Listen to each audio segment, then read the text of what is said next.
코스피가 4거래일 만에 하락하면서 2,400선이 무너졌습니다. 이날 코스피는 전날보다 44.1포인트, 1.82% 하락하면서 2,377.99의 거래를 마쳤고요. 코스닥도 전날보다 7.16포인트, 0.93% 하락하면서 762선에서 마감이 됐습니다. 수급 상황 살펴보겠습니다. 이날 유가증권 시장에서 기관 투자자, 외국인은 각각 5,045억 원, 그리고 2,327억 원을 순매도하면서 시장 하락을 부추겼고요. 반면 개인 투자자는 6,939억 원 매수 우위를 나타냈습니다. 코스닥에서도 기관과 외국인이 각각 1,299억 원, 1,565억 원 순매도를 나타낸 가운데 개인 투자자가 2,897억 원 순매수를 보여줬습니다. 이날 코스피 시가총액 상위 종목 가운데서 10위권 내에서는 전 종목이 약세로 마감이 됐는데요. 삼성전자가 2.3% 떨어졌고요. LG에너지솔루션도 미국 애리조나주 배터리 공장 건설 계획 재검토 소식이 전해지면서 40만 원이 붕괴됐습니다. 종가는 39만 1,500원이었고요.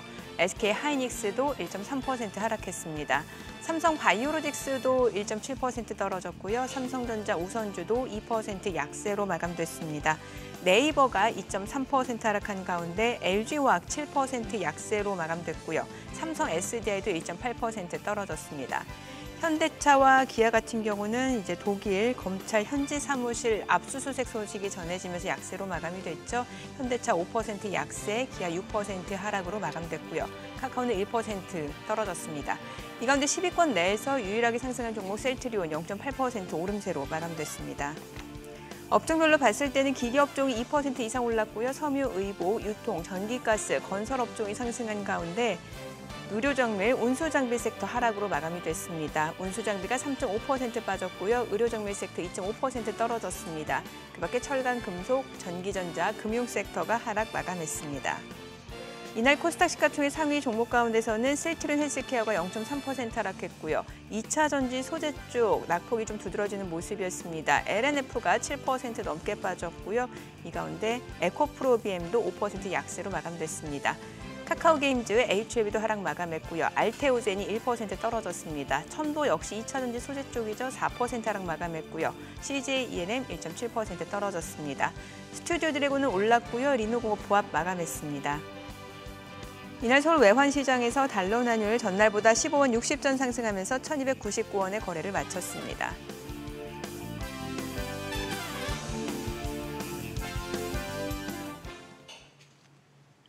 오늘은 유한타증권의 김동관 연구원과 함께 시장 이야기 해보겠습니다. 안녕하세요. 안녕하십니까. 네, 먼저 뉴욕 증시 상황부터 뚜렷해 보도록 하죠. 뚜렷한 방향을 나타내기보다는 장중에 좀 등락을 반복하는 모습이었는데 경제 지표 발표도 있었고 제롬 파월 연준 의장이 또 발언도 있었죠.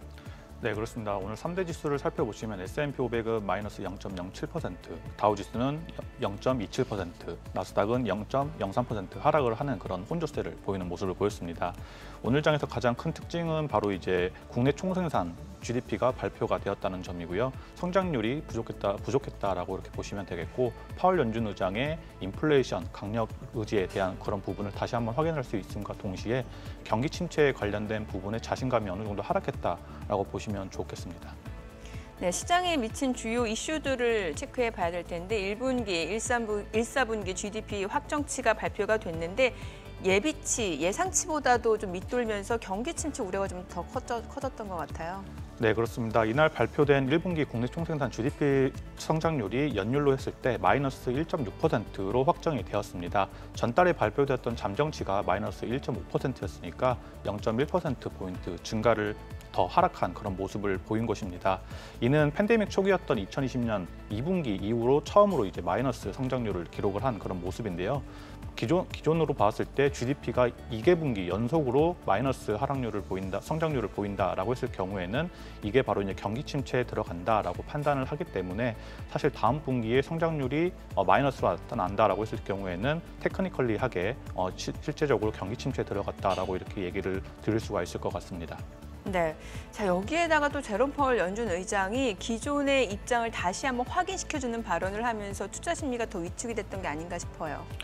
네, 그렇습니다. 파월 연준 의장이 유럽 중앙은행 컨퍼런스에서 경기 침체 우려가 크지만 역시나 연준에서 가장 크게 고려를 하고 있는 것은 물가 안정이다라고 이렇게 강력하게 주장을 했습니다.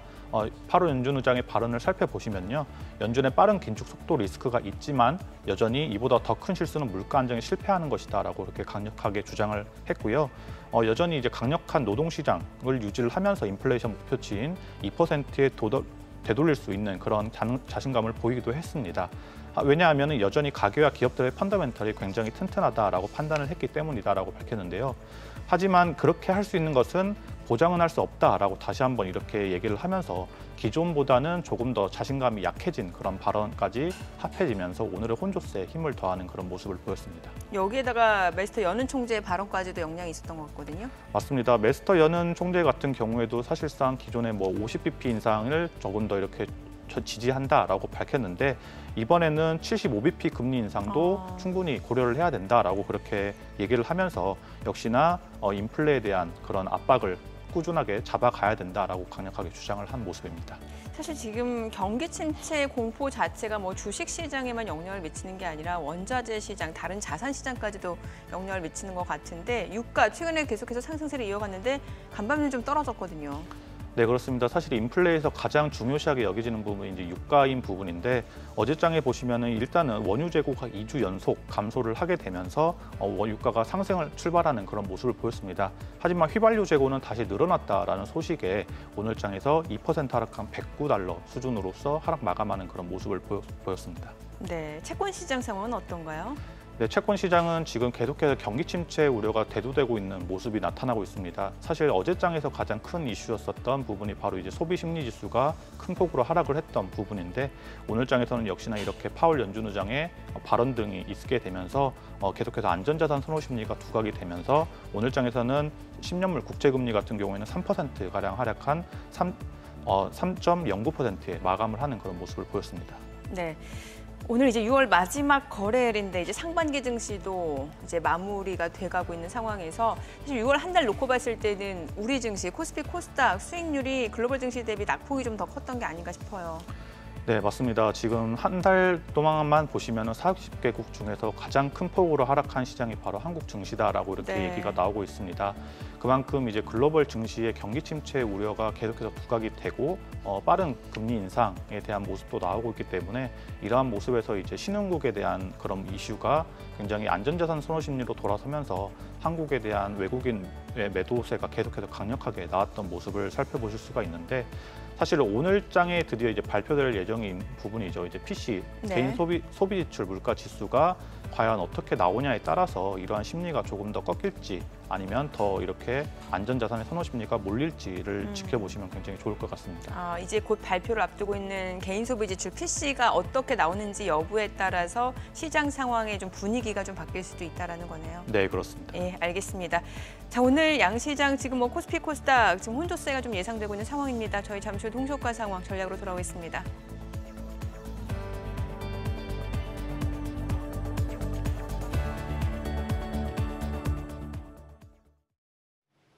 이어서 개장 전 3분 전략 시간입니다. FI 리서치 한용희 수석 연결돼 있습니다. 수님 안녕하십니까?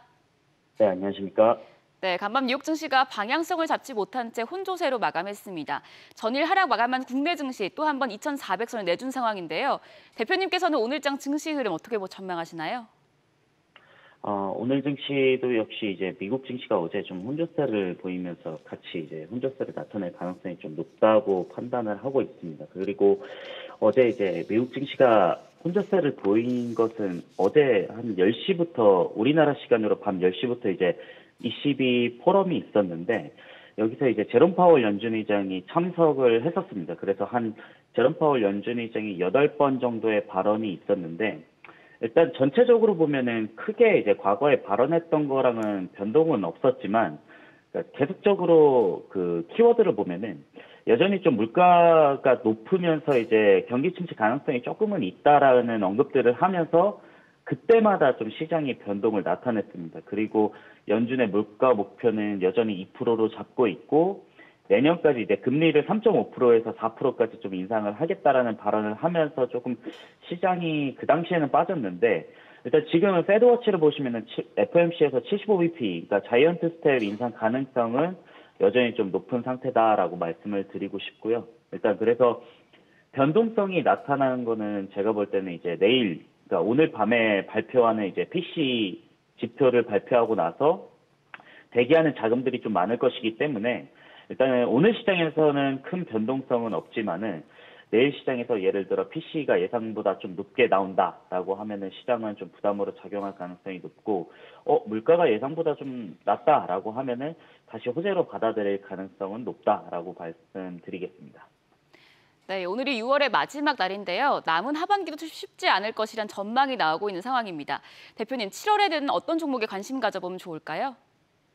일단 7월에는 이제 종목도 그 관심을 많이 가지면 좋겠지만은, 그러니까 중요한 지표가 한 3가지 정도가 있습니다. 일단은 7월 13일에 발표하는 6월 CPI 발표가 있고요. 그다음에 7월 26일에서 27일 날 FOMC가 발표를 하죠. 그다음에 7월 29일 날 미국의 2분기 경제 성장률 소포치를 발표를 하는데, 이 각 3개 일정마다 좀 변동성을 체크하시고 대응하시면 좋겠다라고 말씀드리고 싶고, 일단 6월 달에 CPI 발표는 아직까지 좀 유가가 많이 높은 상태인데, 크게 지금 주거 비용도 많이 그 물가 압력에 대한 그 높은 상태입니다. 그렇기 때문에 아직까지 확 꺾이기는 쉽지 않다라고 생각을 하고 있고, 여전히 좀 유가가 높은 상태에서 제가 보는 거는 좀 신재생 에너지 관련 섹터를 좀 주목하시면 좋겠다라고 말씀드리고 싶고, 여기서 조금 더 디테일하게 들어가면은 이제 태양광 관련 섹터랑 원자력 쪽을 보시면 좋겠다라고 말씀드리고 싶고,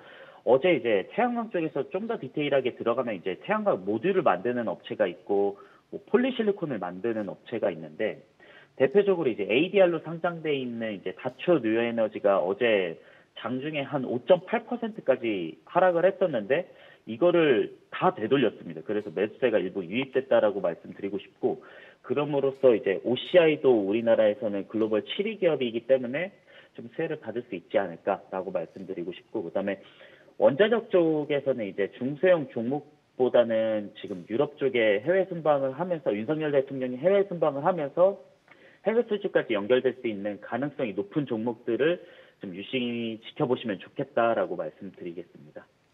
네, 상반기 마지막 거래일입니다. 투자자분들을 위해서 마무리 전략까지 세워주시죠.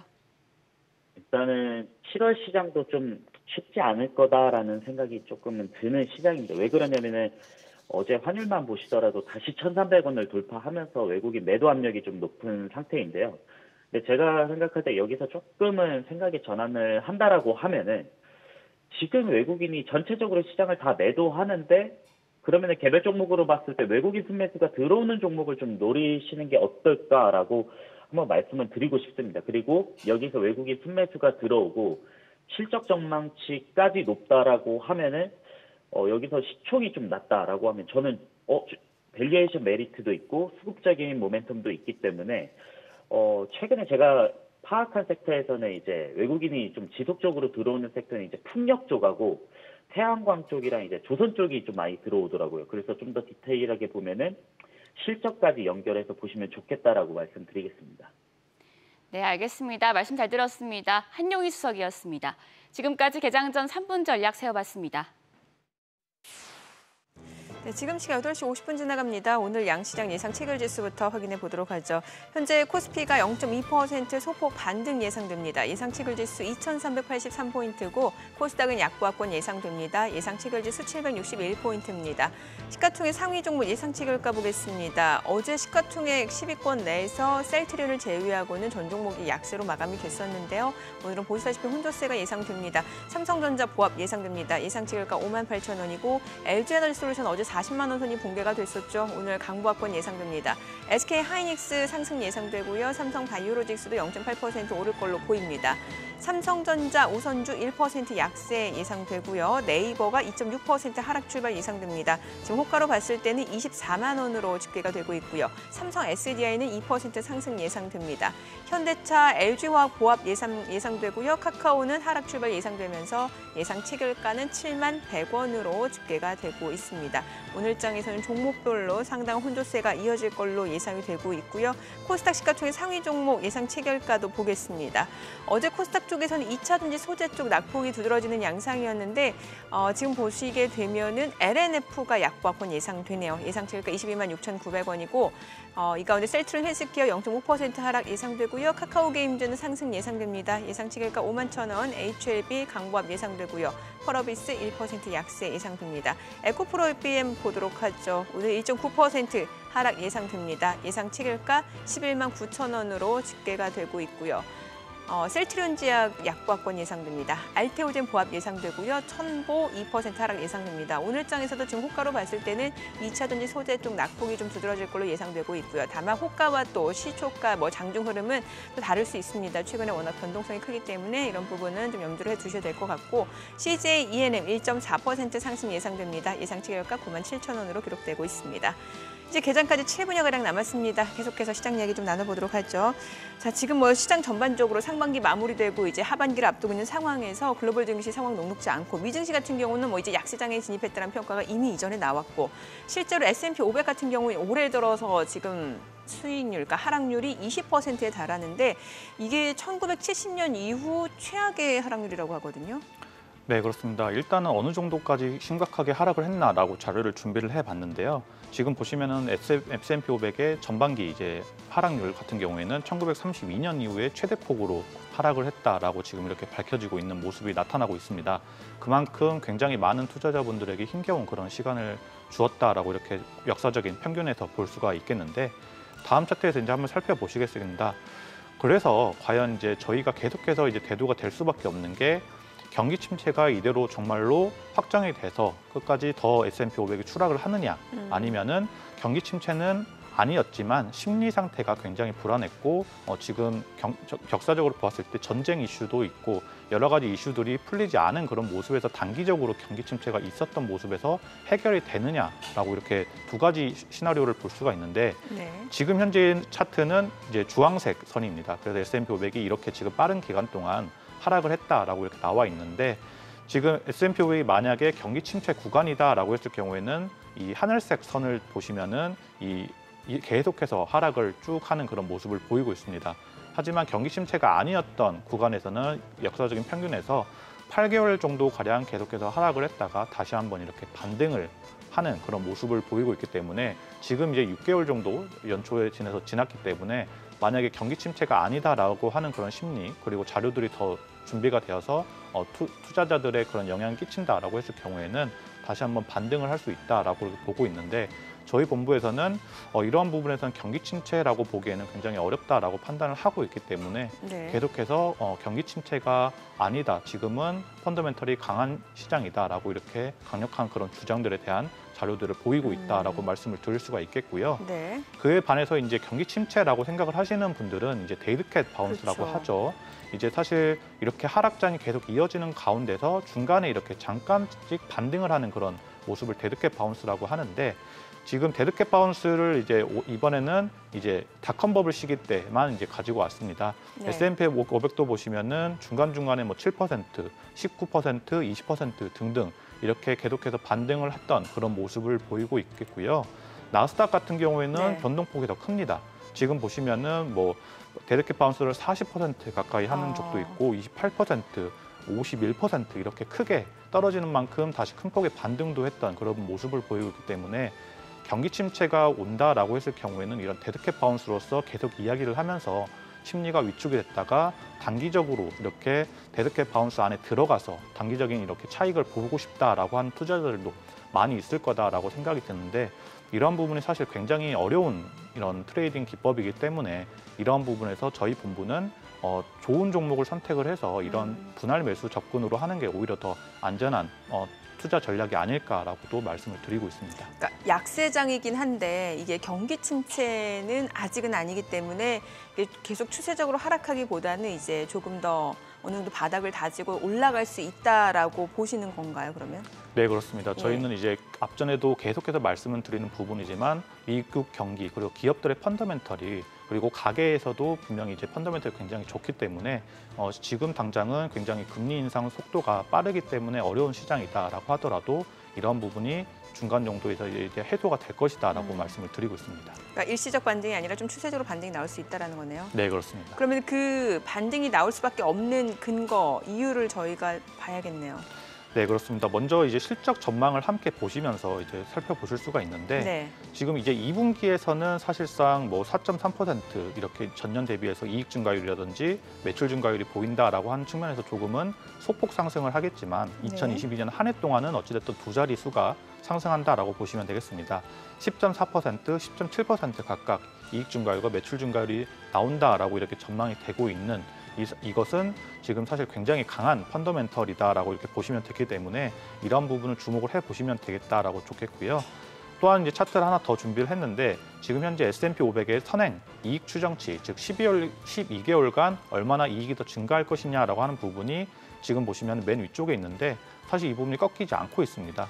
그만큼 이 미국을 대표하는 기업들의 이익 추정치가 계속해서 유지가 되고 있다라고 하는 측면인데 지금 보시면 주가와 PER은 계속해서 반대 방향으로 가고 있는 그런 모습이기 때문에 저평가에 진입을 이미 한 그런 모습으로서 지금 현재 이익 증가율이 이렇게 만약에 감소를 하게 된다면 굉장히 우려를 해야겠지만 아직은 그렇지 않다라고 이렇게 말씀을 드리고 있고요. 네. 특히나 이제 경기에 민감한 부분이죠. 이제 경기 순환주, 경기 민감주로 이렇게 대표가 되고 있는 이 시클리컬한 이런 섹터에 관련된 이 컨센서스, 즉 컨센서스도 지금 보시면은 주황색으로 표시가 되고 있는데 계속해서 우상향을 그렇게 보이고 있다라고 이렇게 보이고 있습니다. 그럼 이거 직선으로 표시된 하늘색과 또 파란색은 어떤 걸 의미하는 거죠? 네, 이 회색으로 일단 이렇게 음영이 예. 되어 있는 부분은 경기 침체 구간을 나타내고 있는 거고요. 네. 이 하늘색으로 쭉 펴여 있는 부분은 이제 평균치를 이제 선행하는 그런 모습을 예. 나타내는 차트이기 때문에 이 주황색 선이 이제 가장 대두되는 그런 모습으로서 2023년과 2024년에도 경기 순환주들의 이익 추정치가 계속해서 증가를 하고 있다라고 하는 측면이기 때문에 이러한 부분에서 계속해서 실적이 좋게 나올 수 있다라고 하는 경우에는 그런 기업들을 잘 선택하는 것이 굉장히 중요하다라고 강조를 드리고 싶습니다. 그러니까 이게 경기 침체 시기에는 EPS 자체가 이렇게 우상향 추세를 이어갈 수 없다라는 거잖아요. 네, 그렇습니다. 예. 그럼 실제로 경기 침체 시기에는 선행 EPS가 어떤 식으로 움직이는지도 좀 봐야 되겠네요. 네, 맞습니다. 이 모건 스탠리에서 나온 자료를 예. 가지고 왔는데요. 경기 침체가 아닌 구간과 경기 침체인 구간의 EPS가 어느 정도로 축소가 되고 그 축소율에 따라서 어느 정도 S&P 500 고점 대비해서 하락을 하느냐를 위해 가지고 왔는데 왼쪽은 이제 경기 침체가 아닌 구간에는 EPS 선행치가 5% 정도 축소가 되었고요. 그리고 나서 이 S&P 500 고점 대비 하락률이 6% 정도밖에 안 됐다라고 나오고 있습니다. 그런데 경기 침체인 구간에서는요.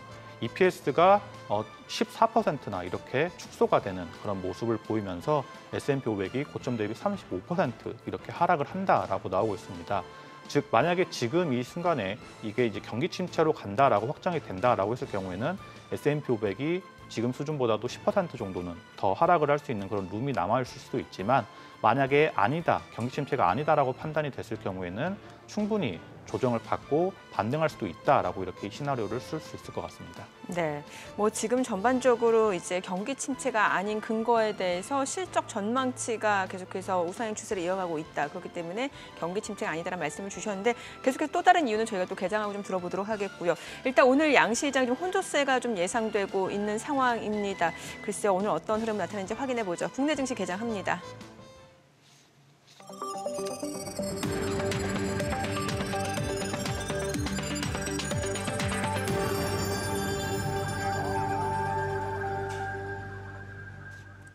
네, 6월 30일 목요일 국내 증시 개장했습니다. 이제 상반기가 마무리되고 하반기를 앞두고 있는 상황에서 참 되돌아보면 녹록지 않은 상반기였던 것 같습니다. 특히 6월 한 달, 5월보다는 나을 수 있지 않을까라는 기대감이 있었는데 뭐 지금 되돌아보니 6월 증시 자체 수익률도 굉장히 안 좋았습니다. 특히 국내 증시 코스닥이 글로벌 리아이스를 비교해 봤을 때 최악의 성적을 기록한 상황이고 간밤 뉴욕 증시는 뚜렷한 방향을 나타내지 못한 채로 이제 혼조세로 마감이 됐습니다.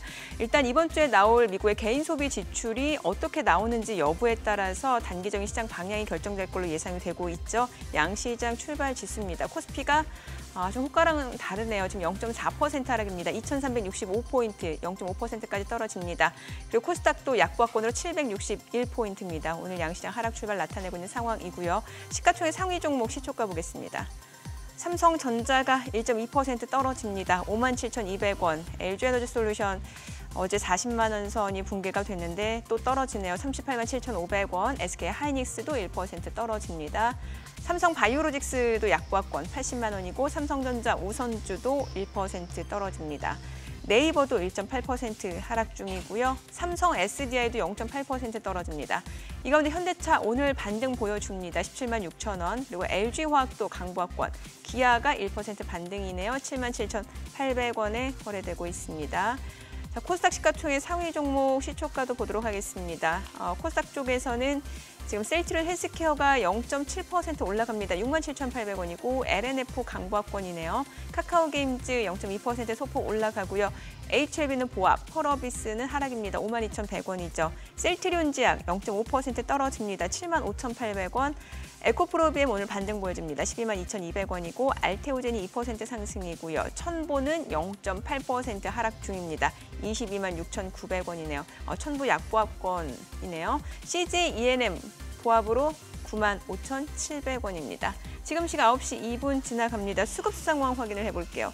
오늘 유가증권 시장에서는 개인만 홀로 순매수입니다. 어제장에서도 사실 양시장에서 이제 두 메이저 수급 주체 외국인과 기관은 모두 물량을 팔고 개인이 물량을 좀 받아내는 모습이었는데 오늘도 상황은 비슷합니다. 지금 유가증권 시장에서 개인이 672억 원 매수 우위, 외국인은 637억 원 순매도, 기관도 38억 원 매도 우위입니다. 코스닥도 마찬가지예요. 지금 코스닥도 개인만 홀로 순매수입니다. 155억 원 순매수고요. 그리고 외국인하고 기관은 각각 119억 원, 31억 원 매도 우위를 나타내고 있습니다.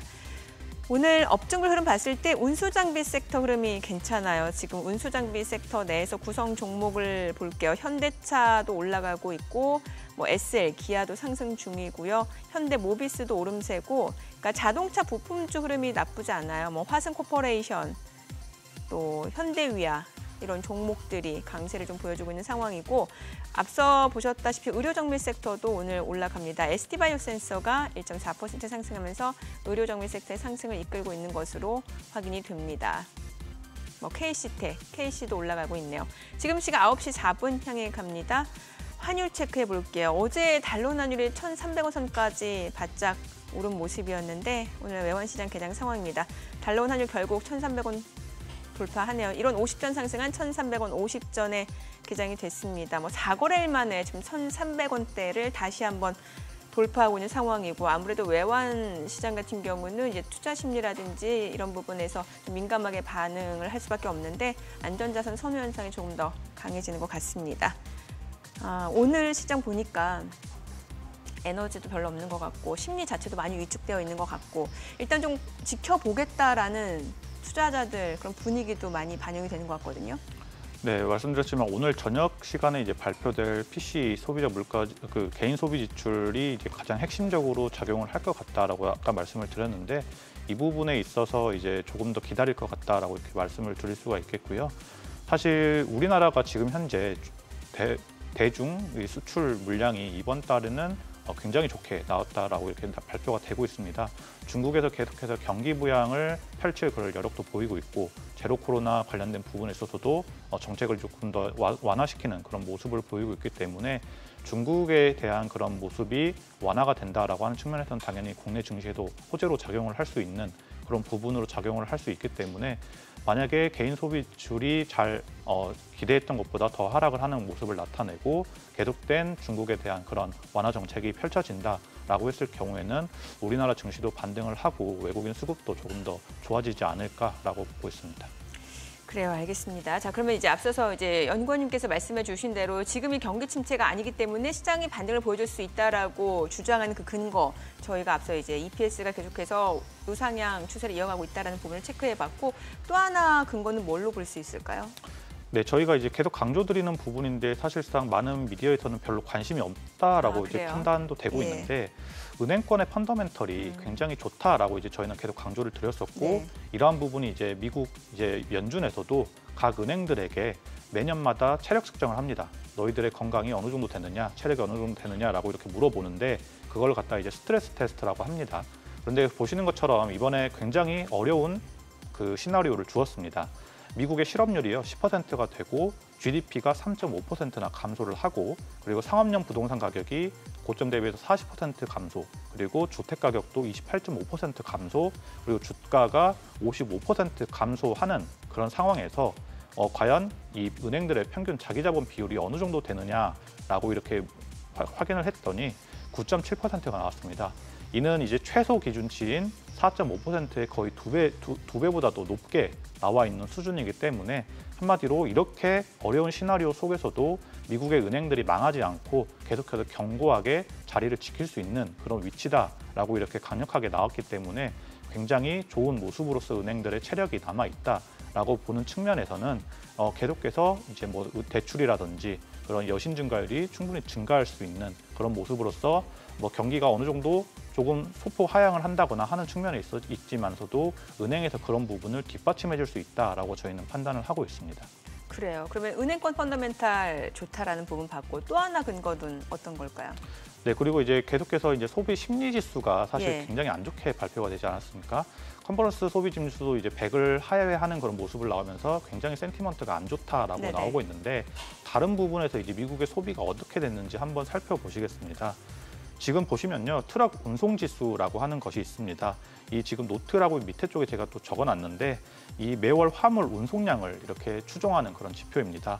그렇기 때문에 지금 보시면은 트럭 운송이 사실 미국의 전체 운송의 70%를 차지를 하기 때문에 얼마나 이렇게 계속돼서 소비 현황이 늘어나느냐 줄어드느냐를 파악을 할 수 있는 그런 지표인데 지금 보시면 트럭 운송 지수가 다시 한번 저점을 찍었다가 계속해서 증가를 하고 있는 그런 모습을 보이고 있습니다. 보시면은 이제 보라색 선이 S&P 500 지수인데 보통 동행을 하는 그런 모습인데 이번에는 정반대의 움직임을 보이고 있다라고 하는 측면에서 트럭 운송 지수가 다시 한번 이렇게 계속해서 안정된 모습으로 증가를 한다라고 하는 경우는 저희는 소비력이 충분히 다시 한번 살아나고 있다라고 판단을 하고 있는 지표로서 지켜보고 있다라고 모습을 보이고 있고요. 네. 다음을 보시면은 사실 지금 굉장히 많은 분들께서 여행을 가고 싶어서 굉장히 예. 근질근질 하실 텐데 지금 미국도 마찬가지입니다. 미국의 여행객 추이를 지금 살펴보시면요. 지금 코로나19 이래 최대치로 이렇게 7일 평균 230만 명이 다녀간다라고 이렇게 집계가 되었습니다.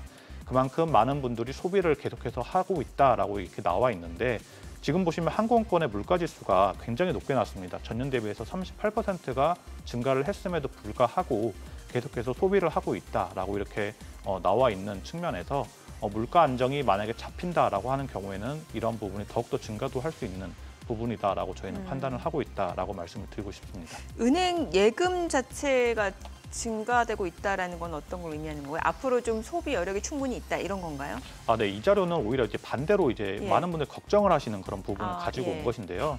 이제 지금 보시면은 은행 예금 증가율이 5%대로 계속해서 증가했다가 다시 한번 깎이는 그런 모습을 보이면서 계속해서 이제 소비 심리도 약화되는 그런 모습이 아니냐라고 이렇게 해석을 하시는 부분도 있는데 사실 최근에는 다시 한번 이 5%대를 지지를 하게 되면서 매주 계속해서 안정화되고 있는 그런 모습을 보이고 있다라고 이렇게 말씀을 드리고자 해서 이렇게 자료를 가지고 왔고요. 예. 지금 이제 아까 말씀드렸던 은행권의 펀더멘탈이 건강하다, 스트레스 테스트를 충분히 통과를 했다라고 하는 측면에서 이제 대출 증가율도 같이 봐야 된다라고 저희는 말씀을 드리고 있는데 은행의 대출 증가율이 지금 현재 9.7%, 즉 10%가 나오고 있습니다. 은행의 대출 증가율 또는 이제 은행의 여신 증가율을 보시면은 여신 증가율이 조금 더 규모가 큰 사이즈인데 여신 증가율도 이 정도가 지금 나오고 있습니다. 즉 은행의 여신 증가율이 이 정도 나온다라고 하는 것은 앞전에 나왔던 GDP 같은 경우에도 성장률을 명목상으로 10%대까지 충분히 더 이렇게 지지를 해줄 수 있는 그런 같은 동일선상에 놓인 차트로 볼 수도 있다라고 말씀을 드릴 수가 있겠고요.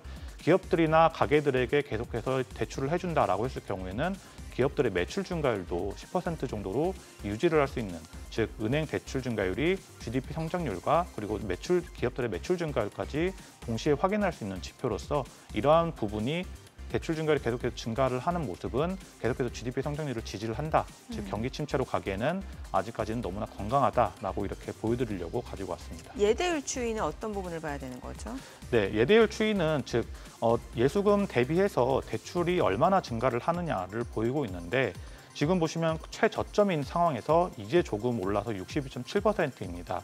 자, 앞전에 보셨던 것처럼 예금률은 5%대로 하향 안정화를 유지를 하고 있는 모습인데 대출은 계속해서 증가를 하고 있는 그런 모습을 보였습니다. 즉 대출을 예금이 줄었다고 하더라도 대출이 계속해서 증가를 하면 이 예대율이 증가를 한다라고 하는 모습을 보이고 있는데 지금 회색의 음영을 보시면 이때 구간들이 다 지금 경기 침체였던 구간으로서 뭐 전 고점이었던 건 겨우 76%였지만 이 닷컴 버블이라든지 금융위기 때 정말로 시스템적 위기, 즉 모든 금융권이 아예 망해버렸던 그런 때를 보시면 예대율이 99%, 뭐 100%대에 가까운 그런 모습을 보였습니다. 그런데 지금은 예대율이 62% 수준으로서 굉장히 낮다라고 하는 것은 앞으로 앞전에 보셨던 것처럼 그러한 대출 증가율이 충분히 증가를 할 수 있는 그런 충분한 여력이 남아있다라고 보시면 좋겠습니다. 예. 자, 그런데 이제 사실 지금 시장에서 가장 걱정하는 부분은 이제 인플레이션이 꺾이지 않게 되면 연준이 계속해서 공격적으로 긴축 정책을 시행할 수밖에 없고 이러면 이게 경기 침체로 이어질 수 있다라는 우려인 건데 인플레이션 그 전에 뭐 피크아웃이 아니다 얘기 많았는데 사실 아직까지 확인된 상황은 없거든요. 어떤가요? 네, 그렇습니다. 아직까지 확인되지 않은 부분은 사실이 있습니다만 지금 이제 원자재 지수를 살펴보시면은 예. 어느 정도 하향 안정화가 되고 있는 것이 아닌가를 이렇게 퀘스천 마크를 줄 수 있는 그런 차트를 한번 가지고 왔는데 지금 S&P 500의 GSCI 지수들을 여러 개 가지고 왔습니다.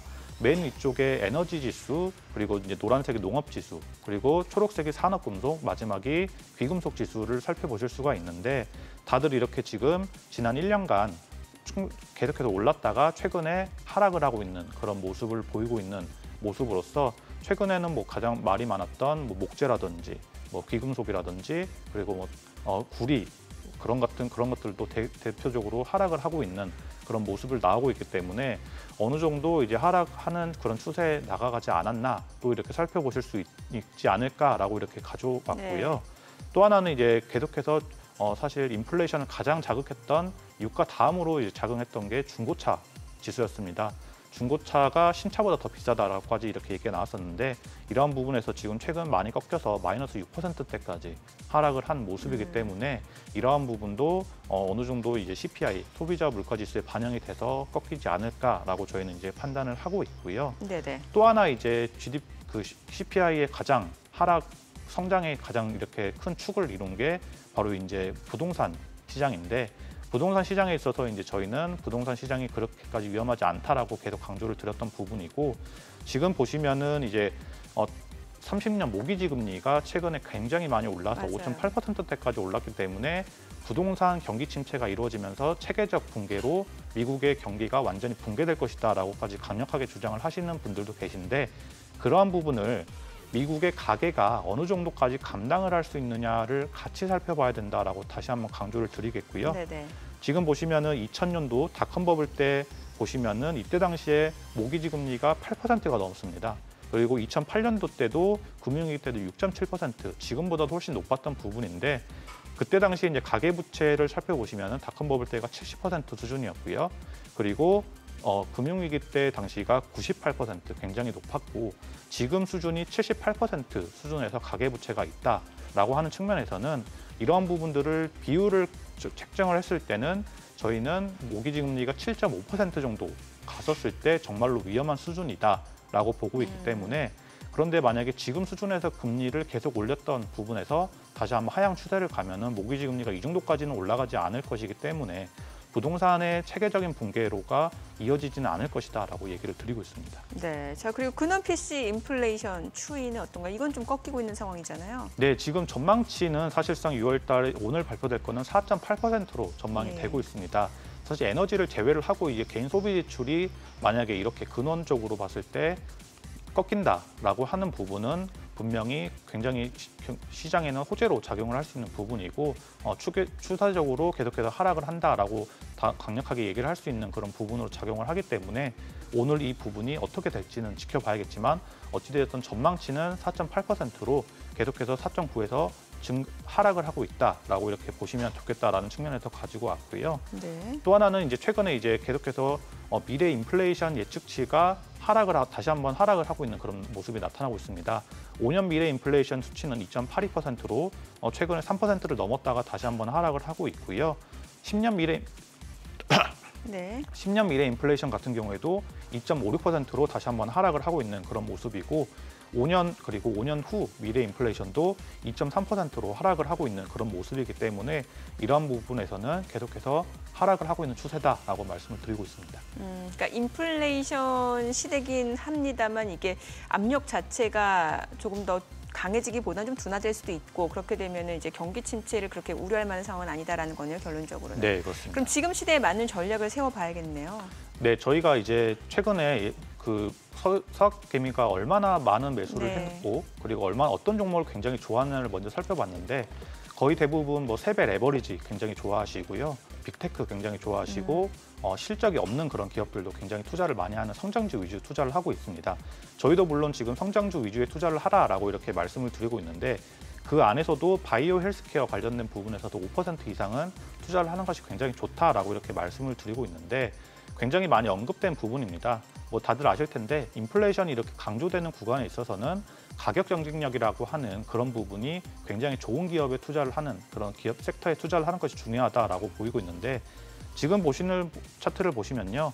인플레이션이 높아질수록 가격 경쟁력이 높은 기업들의 그 실적이 굉장히 좋아지고 주가도 굉장히 많이 상승한다라고 하는 그런 차트를 보실 수가 있겠고 그런 부분에서 그런 가격 경쟁력이 높은 섹터가 어느 섹터가 있느냐를 보았을 때 필수 소비재, 커뮤니케이션, IT 그리고 이제 헬스케어가 자리매김하고 있는 그런 모습을 살펴보실 수가 있겠습니다. 그런 부분에서 이제 헬스케어를 가장 대표를 하고 있는 자금 운용 규모가 가장 큰 XLV ETF라고 하는 것을 한번 살펴보실 텐데 네. 이 XLV가 지난 S&P 500에 대비해서 어느 정도 아웃퍼폼을 했느냐를 보시면요. 1개월 때도 4% 이상, 그리고 3개월 때도 11%, 6개월 때도 12%, 연초 대비 1년, 2년, 5년 모두 S&P 500을 아웃퍼폼하는 그런 좋은 모습을 보였습니다. 예. 그런데 사실 뭐 IT나 이런 부분들은 아웃퍼폼률이 뭐 30에서 40 이렇게까지도 가는 모습에 비하면은 10% 내외니까 조금 약한 그런 모습에서 그런 성장폭이 그렇게 크지 않다라고 생각하실 수도 있겠지만 굉장히 좋은 모습을 나타내고 있기 때문에 이런 부분도 충분히 봐야 된다라고 말씀을 드릴 수가 있겠고요. 네. 지금 XLV ETF의 섹터별 비중을 살펴보시면은 사실 많은 분들이 별로 좋아하진 않습니다. 제약회사가 가장 많고요.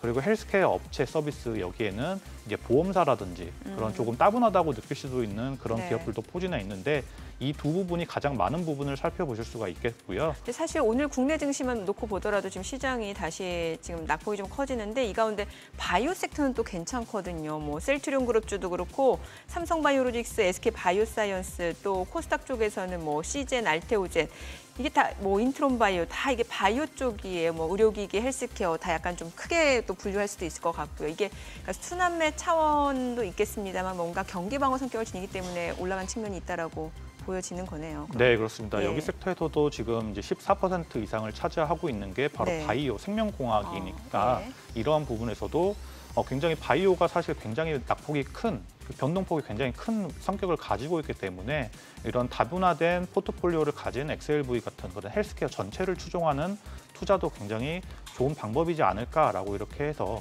준비를 해보았고요. 네. 앞전에 말씀드렸던 부분 중에 하나가 이제 건강보험사, 사실 국내 투자자들은 거의 들여다보지 않는 그런 기업들 그렇죠. 중에 하나인데 이 XLV의 이 지금 6개 종목이 지금 차지를 하고 있는 게 비중이 18% 이상 차지를 하고 있는데 이 지금 수익률을 살펴보시면요. 연초 대비해서 평균적으로 1.5% 지난주 금요일까지 고점 대비해서 상승을 했는데 반대로 지금 보시면 S&P는 같은 기간에 20% 하락을 했습니다. 굉장히 크게 아웃퍼포먼스를 보이고 있는 그런 모습이기 때문에 이런 모습을 뭐 이런 개별 종목, 개별 이런 보험사를 선택하실 게 아니라고 하면 이런 다분화된 포트폴리오를 가진 ETF를 선택하시는 것이 좋겠다라고 말씀을 드릴 수가 있겠고요. 예. 그리고 이제 헬스케어에서도 이제 프로핏 마진이죠. 매출 총이익률이 어느 정도까지 차이가 많이 나느냐를 살펴보시면은 그 기업의 매력도를 더 살펴보실 수가 있는데 아까 말씀하신 바이오, 즉 생명공학이 이런 매출 총이익률이 37.8%로 기본적인 헬스케어의 평균 프로핏 마진이 11%니까 굉장히 크게 아웃퍼폼을 하고 있다라고 볼 수가 있겠고요. 헬스케어 장비 같은 경우에도 20.7%로서 매출 대비해서 이익률이 굉장히 높다라고 이렇게 보실 수가 있겠고 다음 차트에서 보실 수가 있듯이 이제 제약사 같은 경우에도 가장 높은 이제 31.8% 수준으로서 매출 총이익률이 높기 때문에 이런 모습에서 이런 제약사, 바이오 그리고 이제 의료기기 관련된 부분을 또 한번 집중을 해보시면 좋겠다라고 말씀을 드리고 있습니다. 네, 알겠습니다. 인플레이션 시대에 맞는 투자 전략까지 얘기 들어봤습니다. 연구원님 오늘 말씀 고맙습니다. 잘 들었습니다. 지금 시각 9시 21분 지나갑니다. 어제장 외국인 순매수 상위 종목 현재 주가 상황 확인해 보도록 하겠습니다. 어제 외국인 LG생활건강, 아모레퍼시픽, 카카오, 두산 에너빌리티, 삼성 SDI 순매수했는데 오늘 두산 에너빌리티가 올라갑니다. 오늘 기계 섹터 흐름이 좀 좋거든요. 자, 그리고 셀트리온, 또 호텔신라, 네이버, 삼성물산, SK이노베이션인데 셀트리온 오늘 바이오 섹터 흐름 좋습니다. 셀트리온 2.5% 상승 중입니다. 기관 순매수 상위 종목도 보겠습니다. 삼성물산, CS윈드, 하나솔루션, 한국항공우주, FNF인데 오늘 한국항공우주가 좀 올라갑니다. 그리고 LS, 한국전력, OCI, LG전자, LG생활건강입니다. 한국전력이 0.8% 올라가네요. 지금 시각 9시 22분 향해 갑니다. 시장 전체적인 흐름 볼게요. 코스피 낙폭이 좀 커졌죠. 0.7% 하락, 2,359포인트. 코스닥도 마찬가지네요. 756포인트입니다. 오늘 6월 마지막 거래일 개장 상황 전해드렸습니다.